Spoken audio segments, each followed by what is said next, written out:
Bismillahirrahmanirrahim. Assalamualaikum warahmatullahi wabarakatuh. Selamat berjumpa kembali di channel Enika Sini.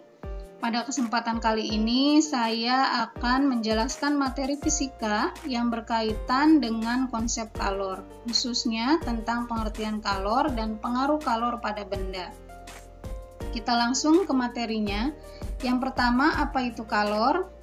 Kalor adalah suatu bentuk energi yang berpindah dari benda yang suhunya tinggi ke benda yang suhunya rendah ketika kedua benda bersentuhan. Satuan kalor adalah joule, di mana 1 joule itu setara dengan 0,24 kalori, atau 1 kalori itu setara dengan 4,2 joule. Bagaimana pengaruh kalor terhadap benda? Pengaruh kalor pada benda itu ada 3. Yang pertama, kalor dapat mengubah suhu benda. Yang kedua, kalor dapat mengubah wujud benda. Dan yang ketiga adalah kalor dapat mengubah bentuk benda. Yang pertama, pengaruh kalor terhadap suhu benda.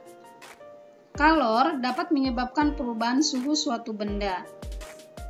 Jika suatu benda menyerap kalor, maka suhunya akan naik. Dan jika suatu benda melepaskan kalor, maka suhunya akan turun.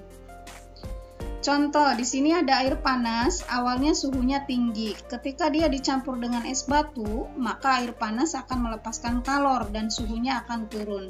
Sedangkan es batu, suhu awalnya adalah rendah. Ketika dia dicampur dengan air panas, maka dia akan menyerap kalor, sehingga suhunya akan naik. Kalor yang diperlukan untuk mengubah suhu suatu benda itu dapat dirumuskan Q sama dengan M dikali C dikali delta T, di mana Q itu adalah jumlah kalor, kemudian M-nya massa benda, C-nya kalor jenis zat, kemudian delta T-nya adalah perubahan suhu benda. Bisa kita hitung dengan menggunakan suhu akhir dikurangi suhu awal.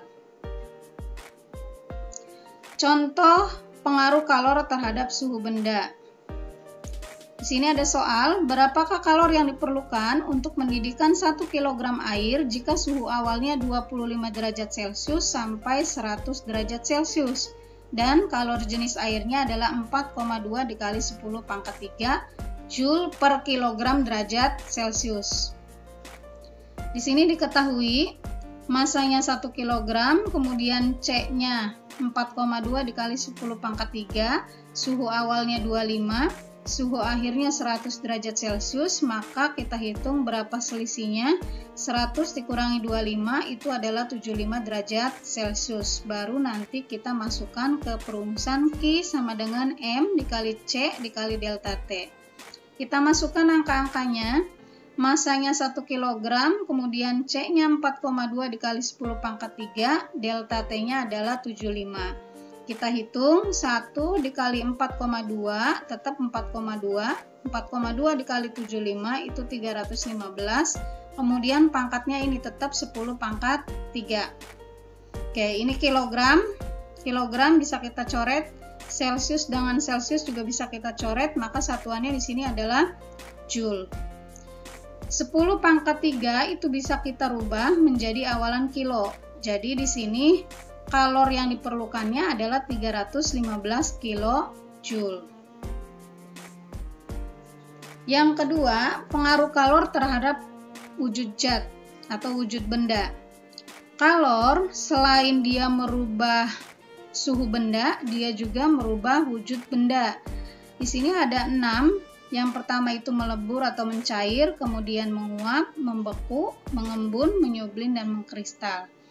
Jika perumusan kalor untuk perubahan suhu benda itu adalah Q sama dengan M dikali C dikali delta T, maka untuk perubahan wujud nanti Q-nya itu dirubah perumusannya.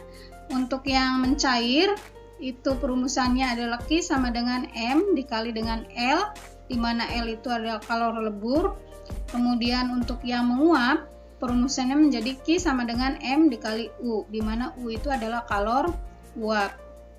Nah, untuk skema perubahan wujudnya adalah seperti ini. Di sini untuk yang garis merah itu untuk yang menerima atau membutuhkan kalor, sedangkan yang garis warna biru itu yang melepaskan kalor. Ini untuk yang mencair itu perubahan wujudnya dari padat menjadi cair, kemudian untuk membeku dari cair menjadi padat, sedangkan menyublim itu dari padat menjadi gas, mengkristal itu dari gas menjadi padat, kemudian untuk yang mengembun itu dari gas menjadi cair, sedangkan dari cair menjadi gas itu adalah menguap. Contoh pengaruh kalor terhadap perubahan wujud zat. Di sini ada beberapa contoh. Untuk proses mencair, misalkan di sini mentega yang kita panaskan dia menjadi mencair, kemudian untuk proses menguapnya menjemur pakaian, air yang dari baju yang basah kemudian dia menguap sama terik matahari. Kemudian proses menyublim itu contohnya kapur barus. Ada proses membeku, di sini dicontohkan membuat agar-agar. Kemudian ada proses mengembun, misalkan di sini ada air es, maka di dinding-dinding gelasnya itu akan muncul embun. Kemudian proses mengkristal, contohnya ketika turun salju. Yang terakhir, pengaruh kalor terhadap perubahan bentuk benda. Tahukah kalian kenapa di sepanjang rel kereta api terdapat celah? Kemudian, mengapa air di kemasan itu tidak terisi penuh? Kenapa kabel listrik dipasang kendor? Kalor dapat menyebabkan perubahan bentuk suatu benda. Jika suatu benda menyerap kalor, maka benda akan memuai. Sedangkan jika benda melepaskan kalor, maka benda akan menyusut. Ini yang menjadi alasan kenapa rel kereta api itu terdapat celah di tengah-tengah atau di sepanjang jalan kereta apinya. Ini supaya rel tidak mudah rusak akibat pemuaian. Kemudian, kenapa kabel dipasang kendor? Itu supaya tidak putus akibat penyusutan, karena ketika di malam hari ini kabelnya menjadi kencang karena penyusutan. Kemudian yang terakhir, kenapa air di kemasan itu dia tidak terisi penuh? Karena supaya kemasannya tidak mudah rusak ketika airnya memuai. Itu contoh dari pengaruh kalor terhadap perubahan bentuk benda. Terima kasih bagi yang sudah menonton. Jangan lupa untuk like, share, dan subscribe video ini. Terima kasih. Assalamualaikum warahmatullahi wabarakatuh.